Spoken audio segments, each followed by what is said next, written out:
마가복음 3장 31절에서 35절 말씀입니다. 그때에 예수의 어머니와 동생들이 와서 밖에 서서 사람을 보내어 예수를 부르니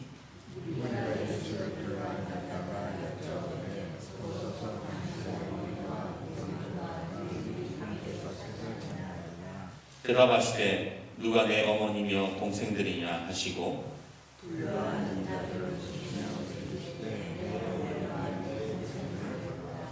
같이요. 누구든지 하나님의 뜻대로 행하는 자가 내 형제요 자매요 어머니니라. 아멘. 올해 거창한 목표 하나를 세웠어요.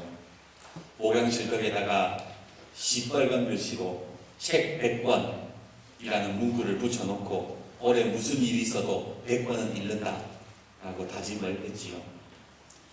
얼마 전 제이트리 장모님이 보내준 유튜브 영상에서 성공하는 사람들은 목표를 탁 붙여놓고 매일같이 그거를 들여다본다고 하더라고요.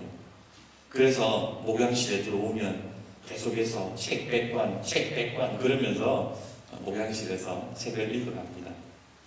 근데 결심한 지 20일이 지났는데도 아직 책 한 권을 제대로 읽었어요. 작심삼일이라는 말이 딱 저의 모습이더라고요. 근데 어떤 분이 남긴 글을 보면서 다시 위로를 받았습니다. 어떤 글이었을까요? 작심삼일도 122번이면 승리할 수 있습니다. 3일씩 122번이면 366일이잖아요. 그러니까 매일같이 작심삼일을 하면은 잊어질 때만 하면은 또 작심하고 하면 이길 수 있다는 거예요. 문구를 보면서 어쩌면 우리 신앙도 마찬가지라는 생각을 해봅니다. 새해를 맞으면서 아마 여러분들 결심하셨을 겁니다. 올해는 믿음 생활 잘해야지, 올해는 기도 좀 더 해야지, 올해는 성경 좀 읽어야지. 그런데 금방 포기하게 되지 않습니까? 그러나 그때마다 나를 붙잡아 주시는 주님 의지하면서 결단하면 올해 반드시 승리할 줄 믿습니다. 여러분 작심삼일 때문에 수요 예배가 생긴 거 아세요? 수요 예배를 만만하게 보면 안 됩니다. 이렇게 옆에 분과 또 인사해 봅시다. 수요 예배도 사모합시다. 수요 예배도 사모합시다.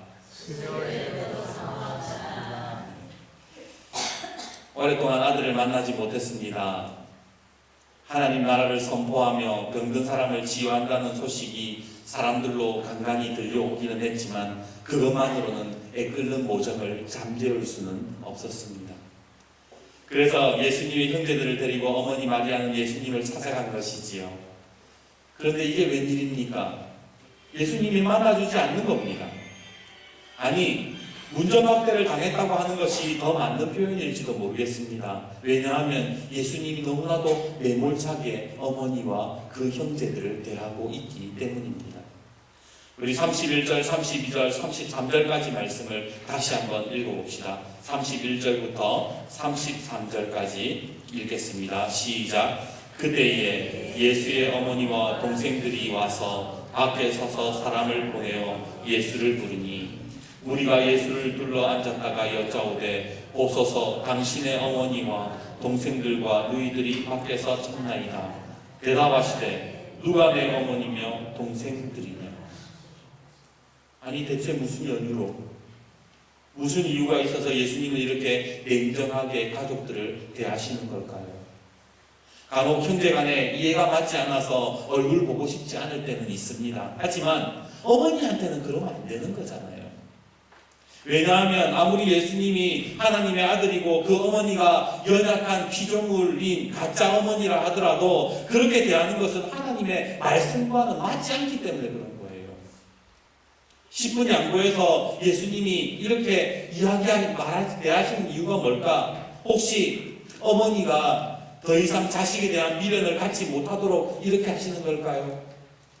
아니면 혹시 불교에서 말하는 것처럼 속세와 연을 끊으시려고 이렇게 매몰차게 대하시는 걸까요?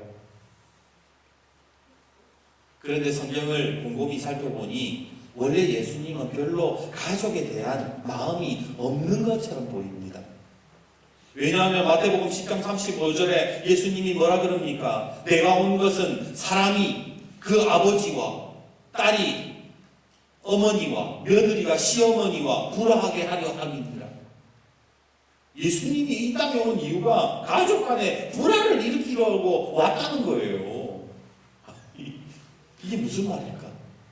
누가복음 12장 51절 그리고 53절에는 또 뭐라고 말씀하는가? 내가 세상에 화평을 주려고 온 줄로 아느냐? 내가 너에게 이르노니 아니라 도리어 분쟁하게 하려 함이로라.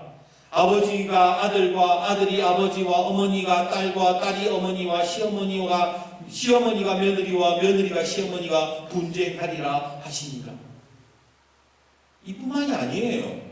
마태복음 8장에 예수님을 따르던 제자 중에 한 사람이 우리 아버지 장례 치르고 예수님 따르겠다 그러니까 예수님이 뭐라 그래요? 죽은 자들이 그의 죽은 자들을 장사하게 하고 너는 나를 따르라. 장례 필요 없다는 거예요. 게다가 가나 혼인잔치에서 어머니 마리아가 예수님에게 부탁을 했을 때 예수님이 뭐라 그래요? 여자여 나와 무슨 상관이 있나이까? 대체 예수님은 왜 이렇게 가족에 대해서 매몰찬 것일까요? 이해가 되지 않는 것은 예수님은 또 마가복음 7장 10절과 13절에는 이렇게 말씀하셨다는 거예요. 모세는 네 부모를 공경하라 하고 또 아버지나 어머니를 모욕하는 자는 죽임을 당하리라 하였거늘. 지금 바리새인들에게 고르반 하나님의 바치는 헌금이라고 속이면서 부모님에게 공양할 부모님을 모셔야 될 그런 돈 가지고 다 챙겨 먹는 그 바리새인들에게 왜 부모 똑바로 못 섬기냐고 그렇게 질책하셨다라는 거예요. 유대인들에게는 제대로 효도 못한다고 화내시면서 왜 지금 예수님은 그 어머니에게 불효를 범하는 것일까요? 분명 하나님은 부모를 공경하라고 하셨는데 왜 예수님은 이렇게 가족들에게 매몰차게 대하시는 것일까요? 예전 교회에서 사역을 할 때에 한 집사님의 아들이 사고를 당해서 목숨을 잃었습니다. 시장 하청업체에서 일하는 공무원이었는데 여름철 저수지에 사람들이 수영하러 들어가니까 수영금지 부표를 설치하다가 그만 심장마비가 온 거예요. 좋은 일 하다가 다른 사람 생명 보호하려다가 당한 참변이었습니다. 그런데 그런 일이 있고 난 다음에 하루는 어떤 분이 와서 위로한다는 말이 이것도 다 하나님의 뜻이니까 힘내라. 어쩌겠노? 하나님이 그렇게 하셨는데 그랬다라는 거예요. 그 말을 들은 집사님은 더 이상 교회에 나오지 않았습니다. 여러분 그분이 한 말이 맞다고 생각하십니까? 사고를 당하고 목숨을 잃은 것이 하나님의 뜻이라고 누가 감히 단정을 짓는단 말입니까? 오늘 주보 앞에 있는 사진을 한번 보십시오. 제가 어린아이 사진을 하나 실어놨습니다. 이 아이가 손을 번쩍 들고 있지요. 어떤 사진일 것 같습니까? 어떤 분들은요 이 사진을 보면서 숙제 안 했네 엄마한테 혼나고 있네 그렇게 이야기하지만 이 실제 사진은 시리아 내전을 겪고 있는 아이의 사진입니다. 이 카메라맨이요 종군 기자가 사진을 이렇게 찍으러 다니면서 아이가 귀여워서 그냥 사진 하나 딱 찍으려고 사진 카메라를 그 앞에 갖다 댔는데 이 아이가 자기 죽이려는 줄 알고 살려달라고 손을 드는 장면이었던 거예요. 이게 하나님의 뜻입니까? 이 아이가 고통받고 이 아이의 눈을 한번 자세히 쳐다보세요. 두려움과 슬픔과 고통이 그 눈 안에 다 들어있지 않나요? 이 아이가 고통받는 것이 하나님의 뜻입니까? 전쟁이 일어나고 질병이 창궐하고 세상이 이렇게 악한 것이 하나님의 뜻이라고 그렇게 말하겠습니까? 저기 북한의 김정은이가 인권을 유린하고 핵으로 위협하는 게 하나님의 뜻이에요. 모든 것들이 다 정해진 것이고 하나님의 뜻이라고 말한다면 뭐하러 기도하고 뭐하러 저항합니까? 원래 다 정해져 있는데 뭐하러 기도하냐 말입니다. 하나님의 뜻이라는 것을 어쩔 수 없는 운명으로 해석해버리면 우리가 할 수 있는 것이 아무것도 없다라는 거예요. 원어 성경에 하나님의 뜻이라는 말을 찾아보면 어떻게 되어 있느냐? God's will, 하나님의 의지라고 되어 있어요. 하나님의 의지라는 게 뭐예요? 하나님이 이루어 가고자 하시는 일, 그게 하나님의 뜻이고 하나님의 의지라는 거예요. 그러면 한번 생각해 보십시오. 불의한 사고를 당해서 자녀를 잃은 부모를 위해서 하나님이 하고자 하시는 일이 무엇일 것 같습니까? 같이 아파하고 같이 울고 위로하는 것이 하나님의 의지 아닐까요? 뭘 한다고 하나님의 뜻이라고 그렇게 함부로 말하고 다닌단 말입니까? 당시 유대인들은 이렇게 생각했습니다. 문둥병에 걸린 것은 하나님의 뜻이야. 하나님이 저주하셨기 때문이야. 소 마른 자들, 중풍병자들, 모든 질병은 하나님의 뜻이고 그럴 만한 이유가 있다라고 그렇게 생각했습니다. 그래서 몸이 상한 유대인들은 그들이 부정하다고 말했고 그들을 배척했고 그들을 죄인 취급했던 거 아닙니까? 하나님의 뜻이라고 해석을 해버리니까 당연히 부정한 자가 되어버리더라니까요. 요한복음 9장에 제자들이 예수님께 이렇게 묻습니다. 예수님, 저 맹인은 태어날 때부터 눈이 안 보였는데 누구의 죄 때문에 그렇게 된 겁니까? 자기의 죄 때문입니까? 부모의 죄 때문입니까? 이미 맹인 눈이 안 보이는 이유를 하나님의 뜻이라고 그렇게 해석을 해버린 겁니다. 그런데 예수님이 뭐라 그러세요? 그 누구의 죄도 아니다. 이것은 하나님이 하시는 일, 곧 하나님의 의지를 나타내고자 그러는 것이다 그러시잖아요. 그렇다면 오늘 우리가 신앙생활하면서 하나님의 뜻을 구한다는 게 뭘까요? 지금 여러분이 기도하면서 하나님의 뜻을 구한다고 했을 때에 하나님의 뜻을 구하는 게 뭐냐? 바로 정해진 운명처럼 수동적으로 받아들이는 것이 아니라 하나님이 이루시고자 하는 일들을 찾아내고 하나님의 손과 발이 되어서 하나님이 이루어가고자 하는 일들을 이루어내는 것, 그게 하나님의 뜻을 구하는 거라는 거예요. 오늘 본문에 예수님이 그러십니다. 누가 내 형제요, 자매이고 어머니냐? 하나님의 뜻대로 행하는 자가 내 형제요, 자매요, 어머니라 이렇게 말씀하십니다. 쉽게 말하면 하나님의 의지를 가지고 행할 수 있는 사람이 형제요, 자매요, 어머니라고 하셨다는 거예요. 그런데 왜 지금 이 예수님의 어머니와 형제들에게 이렇게 매몰차게 대하셨는가? 31절 한번 읽어봅시다. 31절 읽겠습니다. 시작. 그때에 예수의 어머니와 동생들이 와서 밖에 서서 사람을 보내어 예수를 부르니. 여기에서 제일 앞에 그때를 찾아봐야 돼요. 그때에. 여러분 그때가 언제일까요? 어떤 때를 얘기하는 걸까요? 그 위에 30절 보세요. 30절. 이는 그들이 말하기를 더러운 귀신이 들렸다 함이로라. 이 말이 뭔가 많은 사람들이 지금 예수님을 향해서 귀신 들렸다, 바알세불이 집혔다 그렇게 말하는 그때에 가족들이 찾아왔다라는 거예요. 왜 찾아왔을 것 같습니까? 예수님이 정말 귀신 들리는지 살펴보러 온 거예요. 하도 사람들이 예수님 보고 귀신 들렸다 그런 소리 하니까 마음속으로는 아니라고 해도 자꾸만 이상한 소리들이 들려오니까 마음이 불안해진 거예요. 예수님이 잘못되지는 않았나 말리려고 이제 그만 좀 하시라고 그렇게 하려고 찾아왔다라는 겁니다. 그런데 그것은 하나님의 의지가 아니에요. 하나님의 뜻이 아닙니다. 예수님이 누가복음 4장 17절에서 19절에 뭐라 그러세요? 하나님의 의지가 이런 것이다 말씀하셨는데 이렇습니다. 예수께서 책을 펴서 이렇게 기록된 데를 찾으시니 곧 주의 성령이 내게 임하셨으니 이는 가난한 자에게 복음을 전하게 하시려고 내게 기름 부으시고 나를 보내사 포로된 자에게 자유를 눈먼 자에게 다시 보게 함을 전파하며 눌린 자를 자유롭게 하고 주의 은혜의 해를 전파하게 하려 하심이라 하였더라. 예수님은 하나님의 의지가 무엇인지를 분명히 깨닫고 계셨다라는 거예요. 하나님의 의지가 뭔가? 예수님을 이 땅에 보내신 하나님의 의지가 뭔가? 하나님의 뜻이 뭔가? 그것은 복음을 전하고 자유케 하고 은혜를 전파하는 것이었다고 예수님이 그렇게 말씀하시잖아요. 그런데 예수님을 배척하는 자들, 그 세상의 소리만 듣고 예수님을 그 가족들이 막아선 거예요.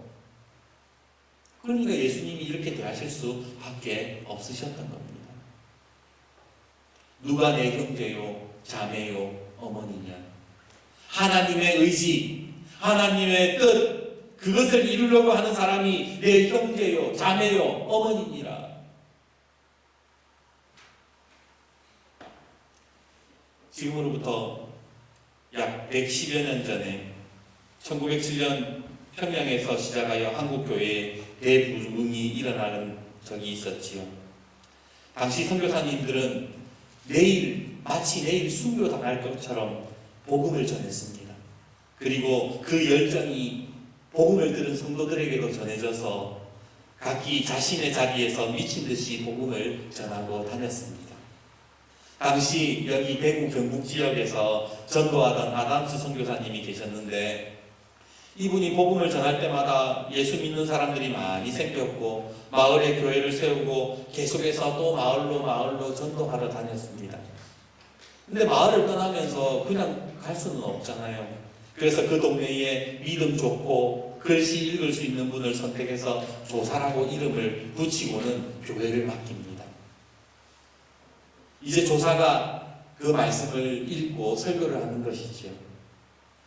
어느 수요일 저녁에 한 조사님이 성경을 읽고 설교를 합니다. 시편 23편의 말씀을 읽었습니다. 그런데 당시에 가물가물 흔들리는 그 호롱불 아래에서 더듬더듬 성경을 읽어가다 보니까 성경을 잘못 읽은 거예요. 여호와는 나의 목자시니 내게 부족함이 없으리로다, 이렇게 읽어야 되는데 여호와는 나의 목 자르시니 내게 부족함이 없으리로다. 목자를 목 자른다고 그렇게 읽은 거예요. 그리고는 은혜를 받은 겁니다. 그리고 이렇게 설교합니다. 여호와께서 내 목 자르셔도 나는 정말로 좋다, 이겁니다. 그러니까 성도들이 아멘 그랬다는 거예요. 그때 무슨 신학이 있었고 무슨 제대로 된 교육이 있었겠습니까? 잘못 읽고 이상하게 설교했지만 그런데도 교회들이 부흥이 되더라는 거예요. 왜 어떻게 이런 일이 일어나는 걸까?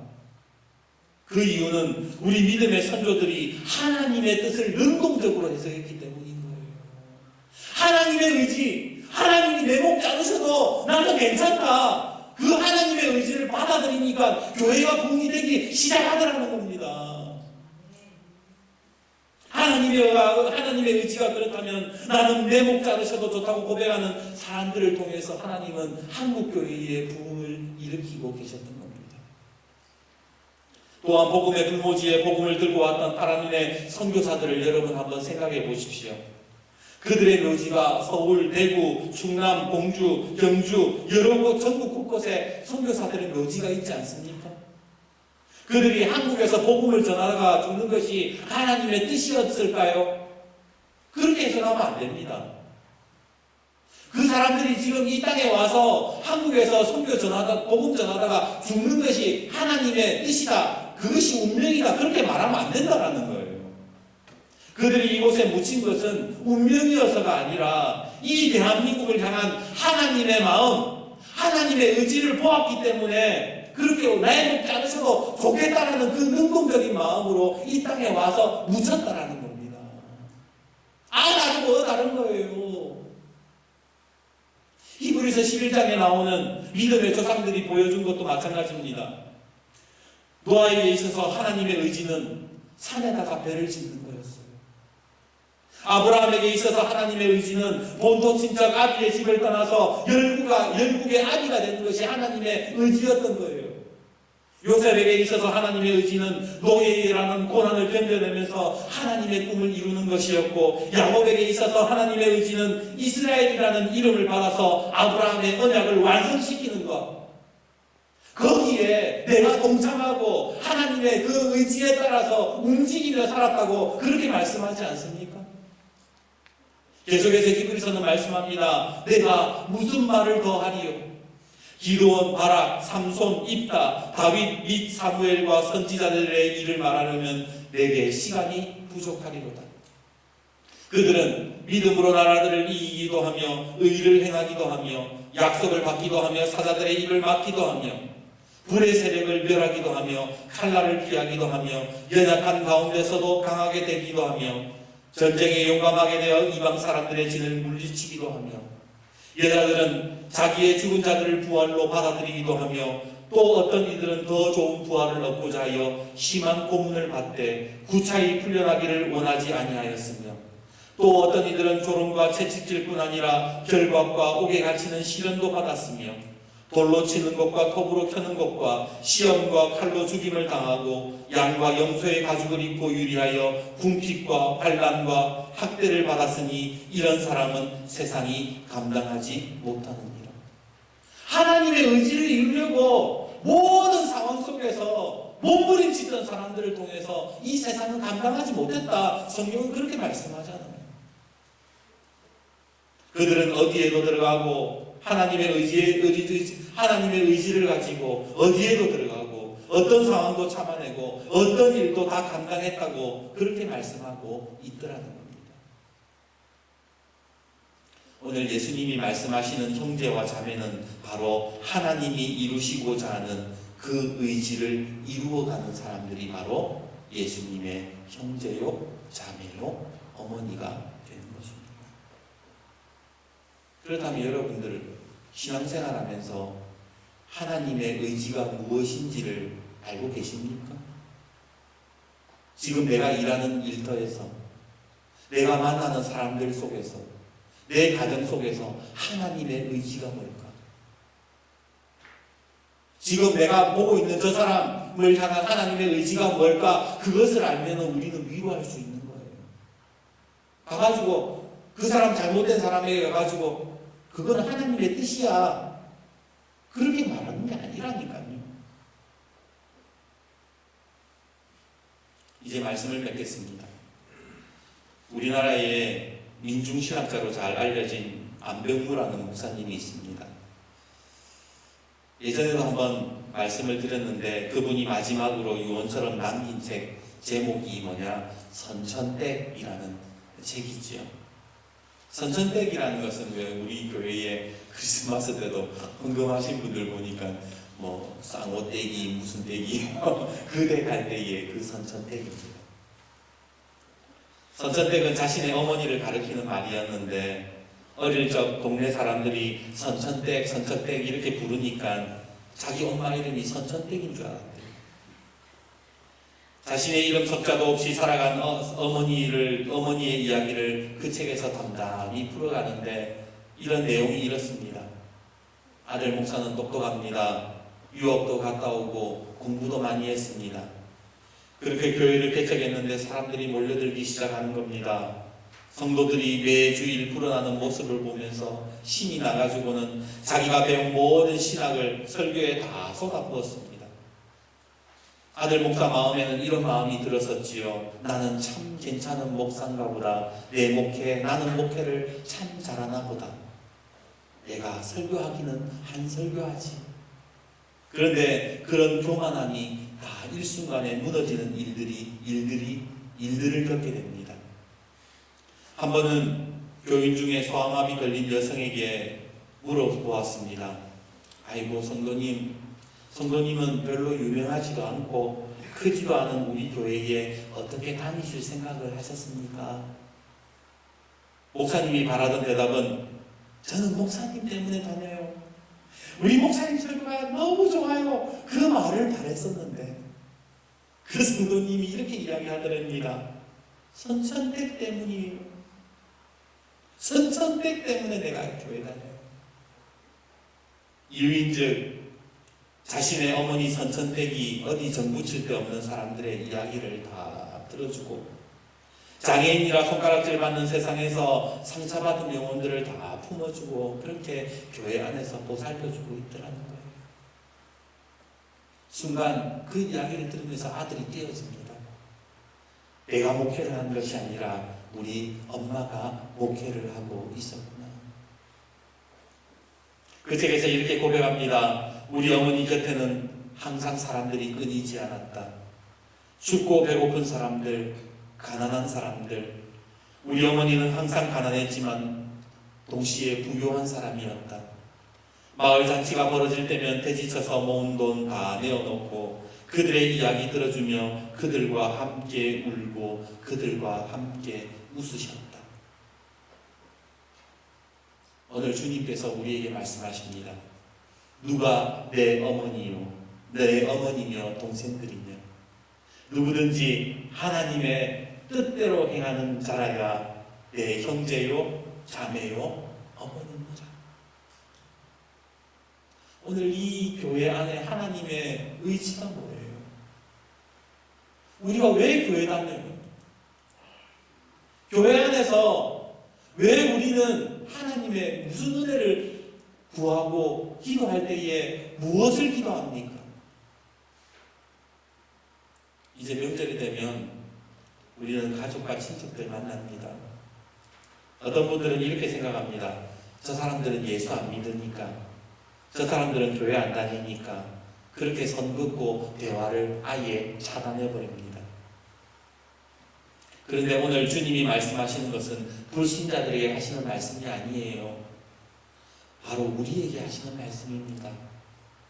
믿지 않는 가족과 친척들, 그들을 향한 하나님의 의지, 하나님이 그들을 향해 어떤 마음을 가지고 계시고 어떤 계획을 가지고 계시고 무엇을 행하실지를 보는 자가 예수님의 형제요, 자매요, 어머니라는 거예요. 예수님의 의지를 알면 우리의 생각과 마음과 자세가 달라지게 되지 않겠습니까? 저는 우리 성도님들이 마을을 향해서 그 우리 마을을, 광덕 마을을 향한 하나님의 의지를 발견하실 수 있기를 바랍니다.